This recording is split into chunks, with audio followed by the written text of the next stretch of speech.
राधे राधे दोस्तों, जय Shri Krishna. Good morning. अभी सुबह हो गई थी और मैं ग्राउंड पहुंच गई थी। मैं ग्राउंड में गई, मैंने रनिंग वगैरह किया। दोस्तों, मेरा टाइमिंग बिल्कुल भी नहीं आ पा रहा है। अब मैं क्या बताऊं, बस 7 दिन और बचे हैं। आप लोग प्लीज़ प्रे करिएगा कि मेरा फिजिकल क्लियर हो गया है। उसके बाद मैं रनिंग वगैरह करके घर पर आ गई थी, तो मैंने पूजा पाठ किया और फिर मैं खुद भी तैयार होने लगी थी लाइब्रेरी के लिए। दोस्तों, इस टाइम पे इतना प्रेशर है ना, एक तो फिजिकल का अलग प्रेशर है।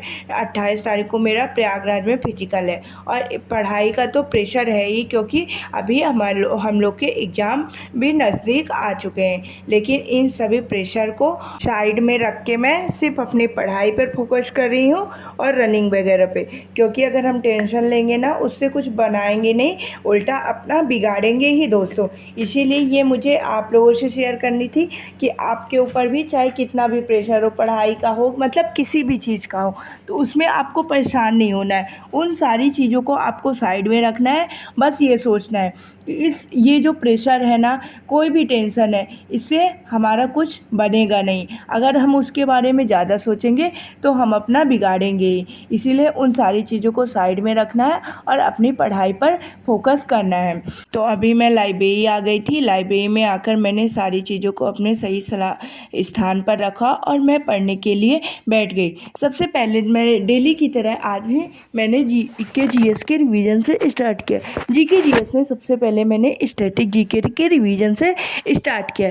स्टैटिक जीके में मैंने आज अंतर्राष्ट्रीय संगठन को कंप्लीट कर लिया है। देखो दोस्तों, जो टॉपिक मेरे थोड़े मतलब छोटे छोटे जो टॉपिक रहते हैं, उनको कोशिश करती हूँ एक दिन में 2 या 3 टॉपिक कंप्लीट करने की। लेकिन जो टॉपिक बड़े रहते हैं और बहुत ज़्यादा इम्पॉर्टेंट रहते हैं, और मतलब इसमें क्या था कि अंतर्राष्ट्रीय संगठन में इसमें मुझे भूल रहा था, बार बार चीज़ें मतलब रिवीजन कर रही थी फिर भी। इसीलिए मैंने इसमें 2 दिन के लिए टाइम लिया और सारी चीज़ों को अच्छे से कवर किया। आप भी लोग ये कोशिश करिए, जो टॉपिक मतलब ज़्यादा इम्पोर्टेंट या ज़्यादा बड़ा है और आप लोगों से वो उस टॉपिक के क्वेश्चन गलत होते हैं, तो उसको थोड़ा टाइम ज़्यादा दीजिए। कोशिश करिए कि शॉर्ट नोट्स बनाकर उन सारी चीज़ों को आप रिवीजन करें। मैंने अंतर्राष्ट्रीय संगठन में शॉर्ट नोट्स की पॉइंट्स बनाकर ही पूरा रिवीजन किया है, तभी मुझे चीज़ें याद हैं दोस्तों। और अभी जैसे आज फिर मैंने जीके जीएस का मॉक मतलब सेक्शनल मॉक दिया, तो उसमें 2-3 क्वेश्चन इससे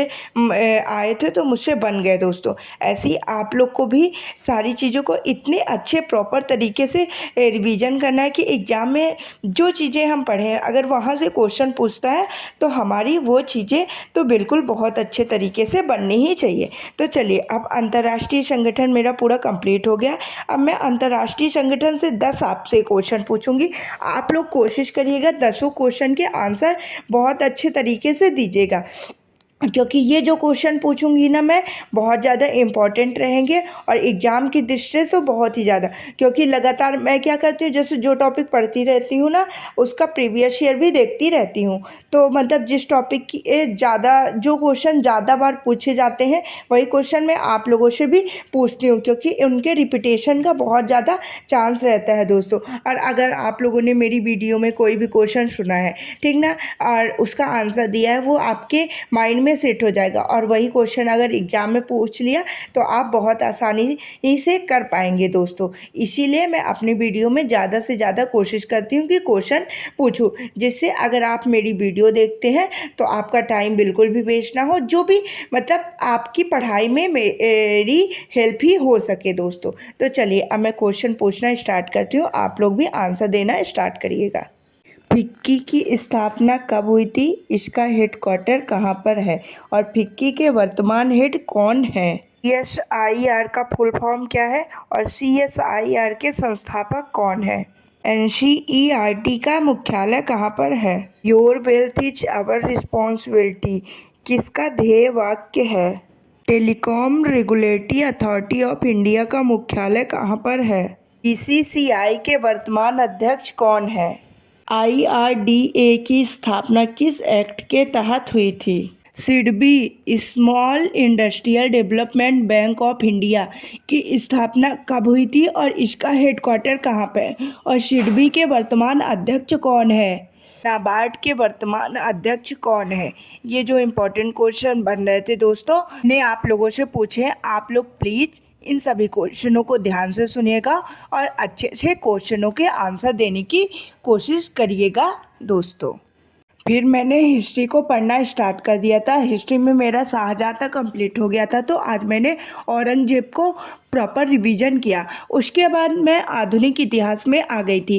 क्या था कि जैसे शायद अभी आधुनिक इतिहास पढ़ा रहे हैं ना, तो मैंने सोचा साथ साथ उधर वाला पोर्शन पूरा कंप्लीट करते जाऊं तो मुझे आसानी रहेगी याद करने में भी। जो चीज़ें हम लोग एक बार सुन लेते हैं ना, तो वो बहुत जल्दी से आसानी से याद हो जाती है। इसीलिए इस टाइम पे आधुनिक इतिहास की क्लासेस चल रही हैं, तो मैंने भी वहीं से प्रॉपर रिवीजन करना स्टार्ट कर दिया। तो आज मैंने आंग्ल मैसूर युद्ध को प्रॉपर रिवीजन किया। अब आंग्ल मैसूर युद्ध से आप लोगों से क्वेश्चन पूछूंगी, आप लोग कमेंट बॉक्स में आंसर ज़रूर बताइएगा।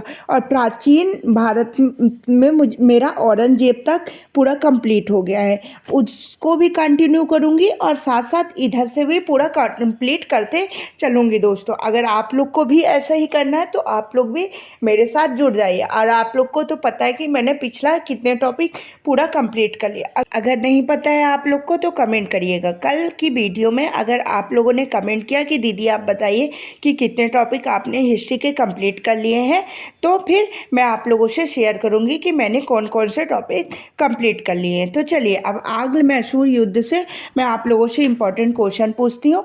आप लोग कमेंट बॉक्स में आंसर देने की कोशिश करिएगा। और दोस्तों, आधुनिक इतिहास से बहुत ज़्यादा हमारे एग्जाम में क्वेश्चन बनते हैं, इसीलिए बहुत अच्छे से प्रॉपर तरीके से हमें पूरा कंप्लीट रिवीजन करना है। तो चलिए, अब कुछ क्वेश्चन पूछती हैं, आप लोग उनके आंसर देने की कोशिश करिएगा। कुल कितने आंग्ल मैसूर युद्ध हुए? प्रथम आंग्ल मैसूर युद्ध कब हुआ था? द्रास की संधि किस आंग्ल मैसूर युद्ध के तहत की गई थी? मंगलौर की संधि के तहत किस आंग्ल मैसूर युद्ध का समापन हुआ था? इन सभी क्वेश्चनों के आंसर आपको कमेंट बॉक्स में देना अनिवार्य है दोस्तों। उसके बाद मैंने मैथ्स पढ़ा। मैथ्स में मैंने पहले सेक्शनल मॉक टेस्ट दिया और उसके बाद मैंने आज मिक्सचर और एलिगेशन वाला पोर्शन पढ़ा, क्योंकि उसमें भी मेरे कुछ क्वेश्चन गलत हो रहे थे। उसके बाद मैंने करेंट अफेयर की क्लासेस लेना स्टार्ट कर दिया। क्या आप लोगों ने करेंट अफेयर की डेली क्लासेस लेना स्टार्ट किया है दोस्तों? अगर नहीं किया है तो अभी भी टाइम है, अभी भी आप स्टार्ट कर सकते हैं करेंट अफेयर की डेली क्लासेस लेना। क्योंकि अगर आपको जीके जीएस में अपनी पकड़ बनानी है और जीके जीएस में आप चाहते हैं कि आपके अच्छे मार्क्स आए, तो आपको करेंट में अपनी अच्छी पकड़ बनानी होगी दोस्तों। तभी हम लोग के जीके जीएस में हम लोग मतलब 30 तक मार्क्स ला पाएंगे। और दोस्तों, आप लोग की पढ़ाई कैसी चल रही है? अच्छी चल रही है ना? आप लोग मॉक वगैरह लगा रहे हैं कि नहीं? अगर नहीं लगा रहे हैं तो अब आप लोग मॉक लगाना स्टार्ट कर दीजिए। डेली एक फुल मॉक टेस्ट दीजिए या फिर प्रीवियस ईयर ही सॉल्व कीजिए। मैं तो डेली मतलब मैंने प्रीवियस ईयर कुछ सॉल्व कर लिया है, कुछ बचे हैं, तो जैसे मैं एक दिन फुल मॉक टेस्ट देती हूँ और एक दिन प्रीवियस ईयर क्वेश्चन पेपर लगाती हूँ। तो चलिए, अभी मैं घर आ गई थी, तो घर पर आके मैंने खाना वगैरह खाया और दोबारा से लाइब्रेरी चली गई। इस टाइम पे जल्दी से मैं घर से दोबारा लाइब्रेरी आ जाती हूँ, रेस्ट नहीं करती हूँ दोस्तों। अगर रेस्ट 10 मिनट करने का सोचो ना, तो वो रेस्ट 1 घंटे में कब बदल जाता है पता ही नहीं चलता। और ऐसी आँख लगती है ना कि फिर उठने का मन भी नहीं करता। इसलिए मैंने सोचा है कि अब मैं दोपहर में रेस्ट नहीं करूँगी, जल्दी से आऊँगी, खाऊँगी पीऊँगी और चली जाया करूँगी लाइब्रेरी। आप लोग भी अगर दोपहर में घर जाते हैं तो प्लीज़ कोशिश कीजिए कि रेस्ट मत करिए। हाँ, करना है तो 10 मिनट कर सकते हैं, उससे ज़्यादा नहीं, क्योंकि अभी जो भी टाइम है हमें अपनी प्रॉपर स्टडी में ही लगाना है। उसके बाद मैं दोबारा लाइब्रेरी गई थी, तो मैंने आज पूरा अलजेब्रा वाला टॉपिक मैथ्स में, एडवांस मैथ्स में कंप्लीट कर लिया दोस्तों। मुझे एडवांस मैथ्स से बहुत ज़्यादा प्रॉब्लम आ रही है। मैं कोशिश कर रही हूँ कि सारी चीज़ों को प्रॉपर रिवीजन करूँ और प्रॉपर क्वेश्चन बना पाऊँ, लेकिन मैं जब सेक्शनल मॉक टेस्ट देती हूँ ना या फुल मॉक टेस्ट देती हूँ, तो मेरे एडवांस मैथ्स के क्वेश्चन बहुत ज़्यादा गलत हो रहे हैं। लेकिन मैं अपनी कोशिश नहीं छोड़ूंगी, लास्ट तक मैं अपना 100% दूंगी। आप लोग को भी दोस्तों अपनी जो भी टॉपिक आपसे नहीं बनता है उसको प्रैक्टिस करते जाइए और लास्ट तक अपना 100% दीजिए।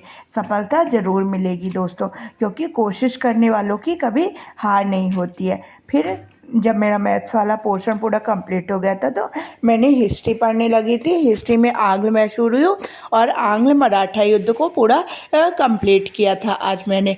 मैं सोच रही हूँ जल्दी जल्दी जैसे 2-2 क्लासेस करके कंप्लीट करूँगी ना तो जल्दी से हो जाएगा। एग्ज़ाम से पहले मैं सोच रही हूँ एक बार हिस्ट्री प्रॉपर मैं मतलब पूरा रिवीजन कर लूँ, कुछ प्रीवियस ईयर क्वेश्चन भी देख लूँ कि मतलब हिस्ट्री से कैसे कैसे क्वेश्चन बनते हैं। दोस्तों आप लोग भी मतलब हर सब्जेक्ट में अपनी पकड़ बनाइए, जैसे कि मैं कोशिश कर रही हूँ। आप लोग भी कोशिश करिए और आपके भी मतलब हर सब्जेक्ट में बहुत अच्छी पकड़ बन जाएगी दोस्तों। और हाँ, एक बात मुझे अभी याद आई, कुछ लोगों ने कमेंट किया था कि दीदी आप जीके जीएस और साइंस वगैरह कहाँ से पढ़ रही हैं। तो मैं जीके जीएस और साइंस वगैरह अपने सेल्फ नोट से पढ़ रही हूँ और उसके बाद यूट्यूब में जो प्रैक्टिस सेशन लग रहे हैं ना उनको ज्वाइन कर रही हूँ। दोस्तों देखो मैंने मतलब बैच लिया था, उसमें मैंने प्रॉपर पूरा नोट्स कंप्लीट किया है, उन्हीं नोट से पूरा प्रॉपर रिवीजन कर रही हूँ। और जब मेरा जैसे जो चैप्टर वाइज मेरा रिवीजन होता जाता है तो यूट्यूब से मैं प्रैक्टिस सेशन लेने लगती हूँ, क्योंकि प्रैक्टिस सेशन तो साइंस का भी चल रहा है बुलेट सीरीज, आप लोग भी ज्वाइन कर सकते हैं दोस्तों, और रीजनिंग का भी। तो फिर उसके बाद मेरा जब ये वाला पोर्शन पूरा कंप्लीट हो गया तो मैंने रीजनिंग पढ़ना स्टार्ट कर दिया। रीजनिंग का तो आप लोग को मेरा शेड्यूल पता है, पहले तो मैं एक सेक्शन मॉक टेस्ट देती हूँ, उसके बाद मैं बुलेट सीरीज कंप्लीट करती हूँ, और फिर उसके बाद जो भी टाइम बचता है तो मैं प्रैक्टिस सेशन जो एनटीपीसी की सर ने कराए हैं ना उनको कंप्लीट करने की कोशिश करती हूँ। उन प्रैक्टिस सेशन को आपने अभी तक नहीं सॉल्व किया है तो प्लीज़ कोशिश करिए थोड़ा थोड़ा टाइम लगा कर उन प्रैक्टिस सेशन को सॉल्व कर लीजिए, आपका बहुत अच्छा रिवीजन हो जाएगा दोस्तों। तो चलिए अभी अब मैं घर जाऊंगी क्योंकि रात बहुत हो गई थी। तो राधे राधे दोस्तों, जय Shri Krishna, bye bye, good night, Radhe Radhe, जय श्री कृष्णा।